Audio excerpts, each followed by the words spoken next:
Assalamualaikum, salam sejahtera. Saya Zulfitri Yusof. Bertemu lagi kita dalam Agenda Awani Asia. Hari ini kita nak bercerita mengenai sumbangan sektor pembuatan dan bagaimana kepentingan sektor ini untuk memulihkan ekonomi negara khususnya. Dan seperti biasa dalam Agenda Awani Asia, kita mengambil perspektif yang lebih besar dan juga contoh-contoh terbaik yang dilakukan oleh negara-negara sekitar Asia untuk kita mempelajari sesuatu dan juga mengadaptasikannya di peringkat kebangsaan ataupun di peringkat negara. Saya bersama dengan Profesor Mahadar Dr. Yusof Syahri, merupakan Ketua Ekonomi Pusat Kajian Pasaran Buruh Masa Hadapan Perkeso, dan juga Dato' Irwin Chong, merupakan Koordinator Kumpulan Industries Unite bersama dengan kami pada malam ini.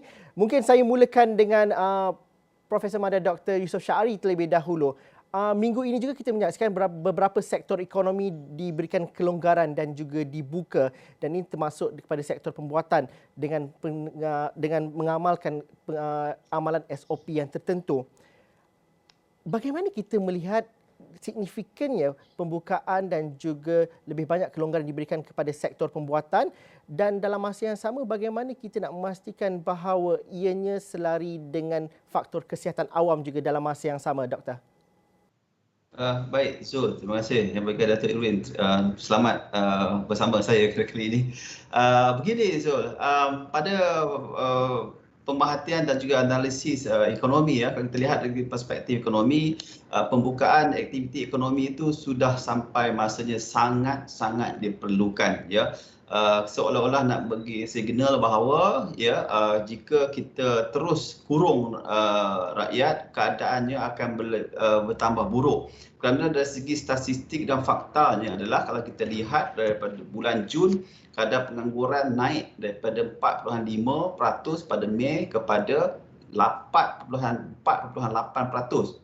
Dan kita lihat data yang dicerap oleh pihak Perkeso sendiri, kita lihat bahawa kadar kehilangan pekerjaan juga telah meningkat pada Jun sehingga Julai. Jadi jelas signalnya ekonomi perlu dibuka. Jadi saya menyambut baik keputusan kerajaan dahulu untuk membuka kembali ekonomi, walaupun pada pandangan saya agak lambat, kita boleh buka lebih awal. Cuma dari segi kalau saya boleh bagi reflection, kalau kita lihat pembukaan ekonomi ini dibuka, tetapi saya menjangkakan bahawa ada dua keadaan yang kita lihat kalau boleh saya melihat ke hadapan. Keadaan yang pertama adalah saya melihat ada sebahagian PKS ataupun industri mungkin masih lagi tunggu dan lihat, masih lagi tidak menyambut dengan terus buka pada keesokan harinya, kerana mereka mahu melihat satu keadaan yang konsisten. Kalau dibuka secara terus dan walaupun berperingkat. Mereka tidak mahu apa yang dialami sebelum ini. Dibuka, selepas itu ditutup. Betul. Jadi saya sebagai ahli perniagaan, kalau saya faham, mereka dah melibatkan pelaburan, dan pelaburan itu satu jumlah yang besar, Jadi mereka perlu, sebahagiannya mungkin akan terus buka, sebahagiannya masih tunggu dan lihat. Itu yang pertama. Yang kedua, saya melihat bahawa kalau kita mahukan melihat impak yang optimum kepada pembukaan ekonomi ini, pada pandangan saya kita tidak perlulah mendiskriminasi pengguna dengan memberi kelebihan ataupun hanya menghadkan mereka yang ada cukup lengkap vaksin 2 dos sahaja yang boleh pergi kepada premis. Malah mereka yang tidak lagi lengkap dos tidak dibenarkan berbuat demikian. Bagi saya ini kita perlu cari keadaan ataupun kaedah yang mana kedua-dua ni kita boleh membenarkan. Fokus kepada sektor pembuatan, bagaimana kita melihat bahawa kalau buka, kita perlu pastikan bahawa mereka yang terlibat dalam industri dan juga sektor ini diberikan perlindungan kesihatan yang sebaiknya? Kalau saya melihat dari segi perspektif pembuatan, kita tahu bahawa pembuatan kita adalah berintensifkan buruh. Work from home takkan berlaku ataupun tak efisien untuk sektor pembuatan. Jadi pekerja perlu berada di kilang. Bagi saya, apa yang penting kat sini adalah sistem sokongan kesihatan itu perlu bersiap siaga. Mungkin kalau saya cuma utarakan, mungkin kita boleh katakan bahawa kilang A ini ada sekian jumlah pekerjanya. Mungkin kita ada skuad khas sukarelawan yang bersedia di situ yang menunggu. Kalau ada yang positif, mereka beri rawatan di situ dahulu sebelum nak bawa ke hospital ke ambulans ke mana. Jadi kalau pengasingan apa semua boleh diadakan di situ daripada kita tutup kilang, option tutup kilang yang akan menyebabkan kos lagi tinggi. Saya kira mungkin Datuk Erwin pun setuju dengan pandangan saya, lebih baik wujudkan satu squad di situ macam small PPV ataupun small CAC di kilang itu supaya kita dapat pantau bagi treatment awal kepada mereka ini daripada kita tutup kilang lagi tak manfaatkan kepada yang semua orang di sana. Itu pandangan saya lah. Datuk Irwin, kalau kita melihat ke hadapan, kalau kita melihat juga bahawa sektor pembuatan mencatatkan dan juga menyumbang kepada pertumbuhan yang positif pada suku pertama tahun ini, di mana nilai jualan sektor pembuatan meningkat sebanyak 6.5% berbanding bulan-bulan yang sama pada tahun lepas. Bagaimana kita faham perkembangan trend dalam sektor pembuatan ini di sebalik pandemik? Benar ada syarat yang ketat dalam awal tahun ini, tapi ada beberapa kelonggaran juga diberi. Tapi menuju ke hadapan dengan kadar vaksinasi tinggi, dengan kes masih lagi tinggi tetapi ianya masih lagi dapat dikawal, bagaimana kita memahami untuk adanya wujud lebih banyak pertumbuhan dalam sektor ini? Ya, terima kasih Zul, terima kasih Dr. Yusof. Yang ini betul soalan yang bagus. Kami dari berpendapat bahawa 16.1% ini adalah angka yang menakjubkan bagi kami semua. Minggu ini kami mendengar dalam bulan ini, sejak Jun 2021, nilai jualan perdagangan pemborong dan runcit Malaysia merosot 10.3% tahun ke tahun. Menurut Jabatan Statistik, ini bukan dari kami ya, dari Jabatan Statistik. Ini adalah pertumbuhan yang terendah pada tahun ini. So sejak PKP sekatan penuh di jalan, right? So subsektor kenderaan motor yang paling berkesan merudum kepada 92.4%. So perniagaan runcit pun jatuh 2.9%. So manakala indeks jualan sebarang jenis produk melalui internet hanya merekodkan 8.7%. Apa yang kami boleh nampak di sini? Apa yang kami nampak di sini adalah banyak dari sektor perniagaan menurun bagi tahun ke tahun. Nombor yang turun tidak selaras dengan nombor yang naik. Ini bukan kali pertama kami mempersoalkan kesahihan nombor yang diumumkan bagi kementerian. Ya, sebelum ni kami juga dari pihak Industries Unite juga mempersoalkan tentang kemampuan pemilik perniagaan untuk membayar balik pinjaman dan kredit mereka seperti bank. Right? Pada masa itu Kementerian Kewangan berkata bahawa 80% perniagaan boleh mampu membayar loan pinjaman mereka. Kami dari Industries Unite yang mewakili 3.3 juta ahli perniagaan dengan 117 persatuan perniagaan terutama di golongan PKS dan mikro berpendapat lebih daripada 90% dari ahli kami tidak mampu membayar balik pinjaman mereka. So kalau macam dari sudut KDNK yang berkata tambahan 16.1%, kami ingat yang ini sudut ialah comparison ya dari tahun 2020. Kalau kita membuat comparison dengan 2020, mesti kita akan tambah kerana pada 2020 kita pun dalam PKP juga, dalam pandemic level. Yang most important ialah kita kena tengok yang pre-pandemic.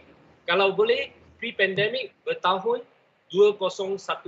Itulah prestasi negara kami. Tapi itu mungkin agak kurang sesuai dijadikan unjuran. Adakah itu boleh dijadikan mekanisme untuk kita mengukur, Dr. Yusof? Zul, saya memang kalau Zul tak lontarkan pun saya nak mencelah tadi sebab apa yang Datuk Irwin masukkan dia dari perspektif perniagaan, dia melihat daily, hari-hari yang berlaku ya. Ini apa yang berlaku ya selepas kerajaan mengumumkan pertumbuhan KDNK sukuan kedua ni, ini melibatkan kebijaksanaan seseorang itu melihat, menganalisis ya Zul. Kerana bila diumumkan ya, saya lihat ramai penganalisis, ramai orang bercerita seolah-olah bercerita bukan daripada realiti. Begini, apa yang 16.1% tu betul lah Datuk Irwin beritahu, kita tak boleh bandingkan sukuan kedua 2021 dengan sukuan kedua 2020. Base dia sangat rendah. Apa yang penting sepatutnya Pak Ansi orang menceritakan daripada pertumbuhan Q1 2021 kepada Q2 2022. Itu baru betul kita menunjukkan pemulihan. Kalau nak bandingkan tahun Q2 tahun ini dan tahun lepas hanya relevan ketika mana ekonomi baik sebelum-sebelum ni okey, tapi masa krisis tak okey, tak sesuai untuk dibandingkan. Seolah kita nak compare Apple dengan tembikar, tak sama ya. Jadi kalau kita lihat Q1, Q2 ni tahun ini memang betul lah, betul yang Datuk Irwin beritahu, kita negatif, GDP kita negatif 2%. Maksudnya pertumbuhan Q2 tu lagi tak memberansangkan banding Q1. Itu sepatutnya yang kita lihat. Tapi kita duk cerita kat luar tu 16.1%, bagus semua. Saya rasa ini kebijaksanaan perlu ada lah dalam menilai perlu berpijak di bumi yang nyata jugalah dalam aspek itu. Saya berhenti rehat dahulu. Datuk Irwin dan juga Dr. Yusof akan bersama kita lagi selepas ini.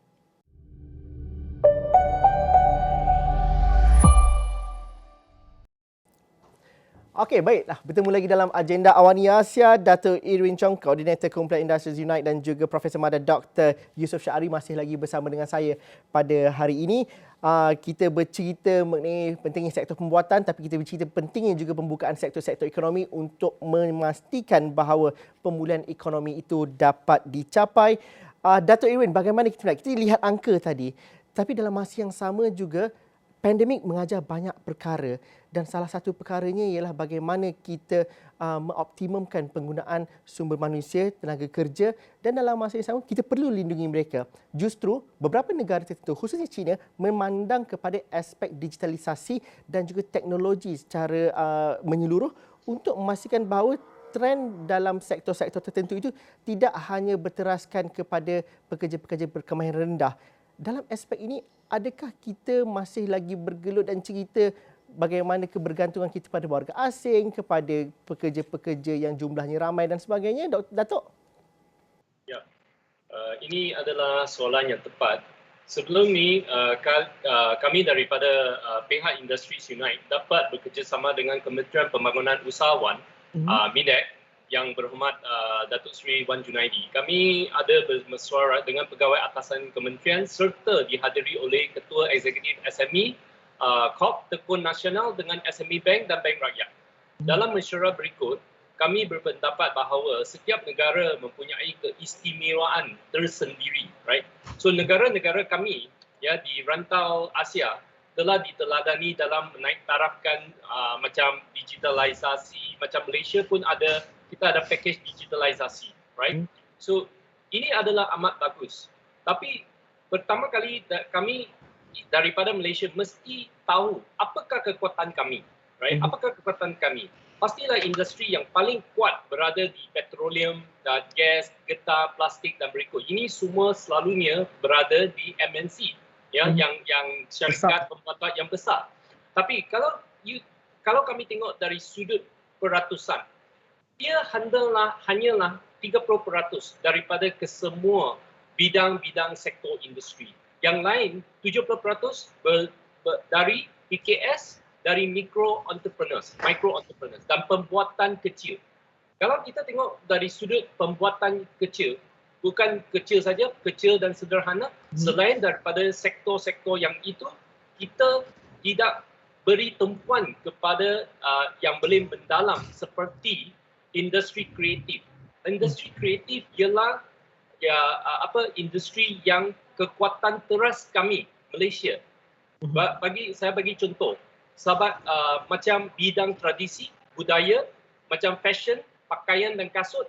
Kasut kita pun ada international brand. Tengok Jimmy Choo, right? Lore. Ini pun kita punya teladan yang kita boleh mengingati.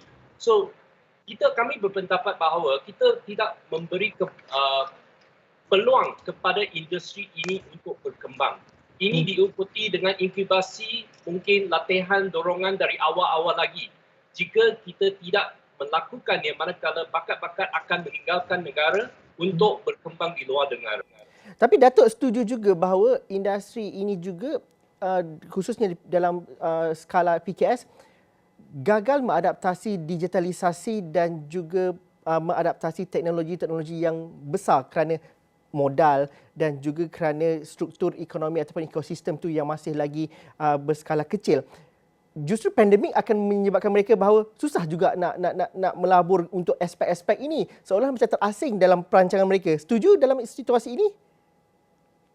Okey, bagi pendapat kami on the ground punya pendapat ialah kita kerajaan ada bagi rancangan package digitalisasi. Tapi kalau kita tengok bagi sudut digitalisasi, ia hanya untuk onboarding, bermakna untuk masuk digitalisasi sahaja. Kalau kita tengok dari sudut sebenar buka bisnes, kita tak boleh buka bisnes saja. Kita kena ada pemasaran. Tahu macam mana untuk pergi ke luar negara, macam mana orang lain boleh bekerja sama dengan kami. So, dia akan menggunakan wang-wang yang lain dari sudut investment yang lain juga. Tapi kita tidak menumpukan tumpuan kepada sudut ini. Kita tak ada untuk berkembang lebih banyak lagi. Hanya untuk onboarding sahaja. Dan itu situasi yang kita warisi bukan ketika pandemik, tetapi sebelum pandemik juga kita masih lagi bergelut dengan perkara yang sama. Dr. Yusof Syahari, bagaimana kita bercerita mengenai perkara ini? Kita terbelenggu dengan masalah yang diwarisi sebelum pandemik. Pandemik menyukarkan lagi. Peluang itu apabila kita cerita masalah digitalisasi mungkin lagi terhad kepada adaptasi kepada teknologi aplikasi-aplikasi tertentu sahaja. Walhal digitalisasi itu lebih besar dan memerlukan peruntukan yang besar juga. Negara-negara tertentu, Korea, China dan sebagainya melihat kepada robotik itu adalah perkara yang real. Tetapi kita masih lagi bergelut dengan aspek itu dengan adanya pandemik. Kita baru nak buka sektor ekonomi. Bagaimana pemulihan negara dan juga digitalisasi dan juga aplikasi teknologi itu dapat bergerak sekali?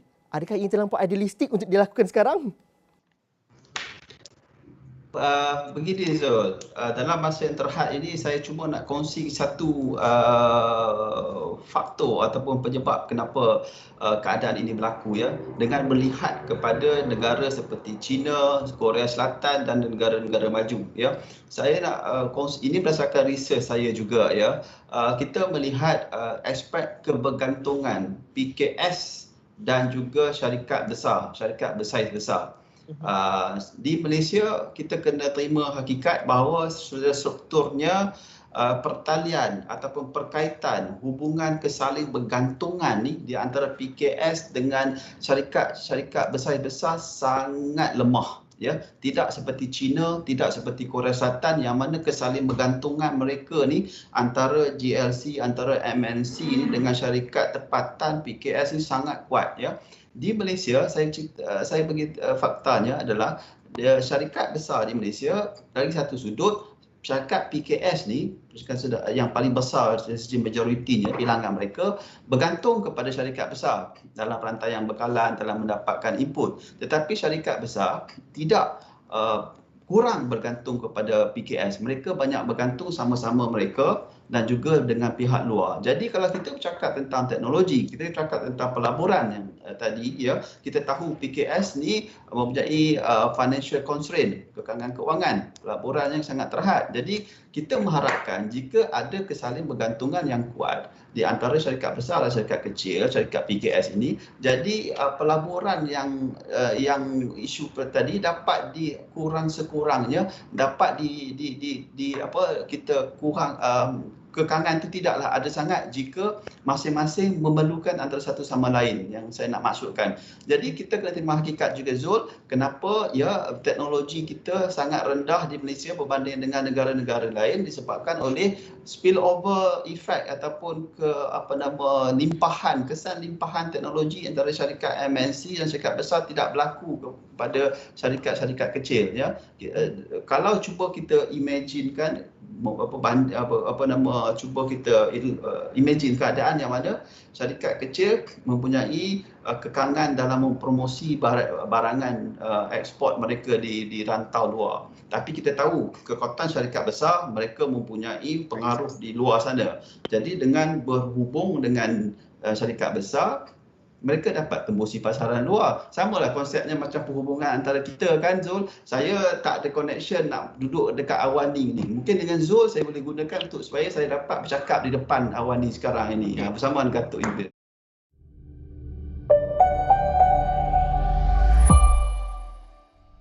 Dato' Irwin, apa masalah kita kerana tidak ada kesaling hubungannya itu? Kita selalu berdagang dengan rakan-rakan bisnes dari China contohnya. Kita nampak contoh yang terbaik. Tapi apabila kita lakukan di Malaysia, tidak ada connection di antara keduanya, antara syarikat besar MNC dan juga PKS dan juga usahawan-usahawan kecil itu. Dia macam ni Zul. Kerjasama daripada pihak kerajaan dan industri sangat penting untuk menanangi cabaran pada masa ini. Right? Selalunya kita akan dengar news daripada pihak kerajaan yang berkata ada banyak pelaburan yang akan masuk kepada Malaysia, right? Mungkin daripada negara yang lain, dari negara Eropah, daripada negara China dan ataupun dari syarikat-syarikat besar macam Microsoft.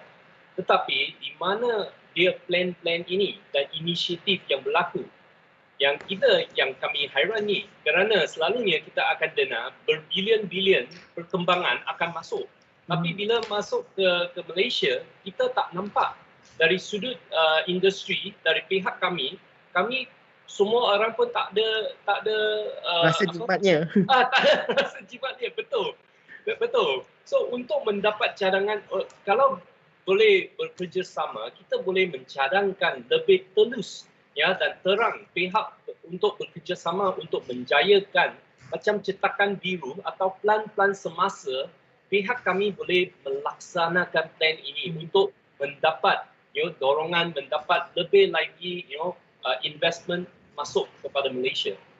Zul, saya nak tambah, saya setuju dengan Datuk Irwin tu, apa yang kehadapan yang kita kena buat Zul ya, kalau kita katakan kerajaan announce pelaburan bilion-bilion ni daripada syarikat A nak masuk, contohnya kerajaan panggil PKS semua, adakan taklimat, adakan pembentangan, okey, di mana pelaburan yang akan berlaku, di mana area mana yang PKS boleh bantu nak duduk di kawasan mana. Jadi supaya jelas ke semua keseluruhannya secara holistik, kita tidak mahu cakap hanya gah di media saja. Seperti Datuk Irwin beritahu, bila sampai masanya, dia lesap ke mana tak tahu. Okey, saya ada 1 minit sahaja untuk Datuk dan juga Dr. Yusof. Harapan pembukaan ekonomi sedikit demi sedikit, akan tetapi dalam masa yang sama, di manakah cahaya di hujung terowong untuk sektor perniagaan dan juga bisnes di Malaysia pada hari ini? Datuk Irwin sendiri secara peribadi, bagaimana kita melihat bahawa kita mengharapkan lebih banyak lagi kelonggaran dan juga pemulihan dapat dilakukan dalam masa yang terdekat ini, kerana sehingga hari ini vaksinasi di negara kita lebih 50% sudah pun dicapai. Kes juga kita harap kita dapat turunkan dan juga terutama kes-kes yang serius. Pada pandangan Datuk, apa harapan untuk tempoh sebulan atau 2 bulan akan datang? Kami dari pihak industri berharap bahawa sektor industri yang belum lagi dibuka boleh diberi peluang untuk membuka untuk membuat bisnes. Sekarang banyak di kalangan ahli-ahli kami, PKS dengan micro entrepreneur yang tidak boleh diberi peluang untuk bekerja. Dia sekarang rakyat sudah tidak ada duit, sudah tidak ada cash flow. So, kita bukan tanya untuk dapat package rancangan daripada kementerian. Kita mahu livelihood saja, untuk sendiri, untuk pergi bekerja saja, right? So that is number 1 point. Itu point yang terutama. Dan point yang kedua ialah kita dalam masa ini kita dapat tahu bahawa kaki tangan kerajaan ada berkebolehan. Kita punya kaki tangan dari kerajaan very good. Dia orang semua very expert dalam apa yang dia orang buat. Tapi kita berharap yang kerajaan yang akan datang boleh memerintah dengan pemimpin yang lebih tulus, yang lebih betul, right? Kerana dalam sudut ini kami boleh berkata bahawa pemimpin ada 3 jenis, right? Ada yang bagus untuk pentadbiran, ada yang bagus untuk perkembangan, dan ada yang bagus untuk pertempuran, right? kita sekarang pada masa pertempuran. Kalau kita dalam masa pertempuran, kita ada general untuk pentadbiran. Oleh itu, kita tak ada itu answer secepat mungkin. Kita kena buat itu answer, jawapan secepat mungkin. Kerana setiap hari kita ada orang yang mati. Right? Ada orang yang tidak boleh berkemampuan untuk membeli makanan balik ke rumah. So ini yang terutama. So kita berharap pemimpin-pemimpin akan pemimpin-pemimpin yang akan datang boleh bekerjasama dengan pihak kami, pihak industri sungai. Dr. Yusof, dalam masa seminit, bagaimana harapan dan juga merumuskan perbincangan kita selama yang pendek ni? Harapan saya cuma satu. Saya berharap bahawa sektor ekonomi terus diberi keutamaan ya. Maksudnya pembukaan sektor ekonomi itu walaupun secara perlahan, tapi kita mengharapkan satu perkara yang lebih mampan, lebih berterusan, dan kita tidak mahu bahawa lepas 2-3 bulan nanti kita buat keputusan tertutup balik setengah sektor. Itu keadaan yang tidak progresif pada ekonomi. Kerana tahun ini penting kepada kita kerana kita masih lagi keseluruhannya kita nampak masih berada dalam tempoh krisis. Jadi kita nak memastikan bahawa tahun depan 2022 tahun pemulihan sepenuhnya. Jadi kita mengharapkan 2023 kita dapat balik ke tempoh yang seperti normal. Ya. Okey, terima kasih Dr. Irwin, terima kasih Profesor Madya Dr. Yusof Syahari kerana bersama kami dalam agenda Awani Asia pada minggu ini. Sekian saja agenda Awani Asia minggu ini. Kita jumpa lagi minggu hadapan. Terima kasih.